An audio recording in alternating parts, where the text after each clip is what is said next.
حضرت علی رضی اللہ عنہ فرماتے ہیں، حق کی تلخی پر صبر کر اور باطل کی شیرینی کے دھوکے سے بچا رہ۔ اگر صبر کرے گا تو نیکوکاروں کے درجے پائے گا، اور اگر بے صبری کرے گا تو یہ تجھے دوزخ میں لا ڈالے گی۔ جب تیرے سر پر کوئی بلا اچانک آ پڑے تو صبر کر اور اللہ تعالیٰ سے مدد کے قلعے میں پناہ لے۔ جب تو صبر کرے تو اپنے نفس کو کامیابی اور فتح مندی کی خوشخبری سنا۔ دنیا کی مصیبتوں پر صبر کر کہ آخرت میں عزت حاصل ہوگی۔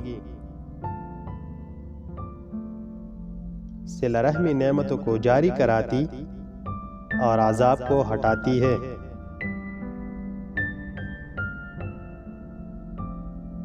صلہ رحمی مال کی زیادتی اور اعمال کی مقبولیت کا باعث ہے۔ صلہ رحمی کرنے سے بہت سے نعمتیں ملتی ہے اور قطع رحم سے طرح طرح کے تکالیف اور عذاب آتے ہیں۔ صلہ رحمی عمریں بڑھاتی اور مال میں برکت دیتی ہے۔ سب سے زیادہ مضبوط وسیلہ عمدہ صفات اور نہایت بری خصلت رذیل عادات کے ساتھ مصروف ہونا ہے۔ آدمی صرف دو قسم کے ہیں، ایک شریعت کے تابع اور دوسرے بدعت کے جاننثار۔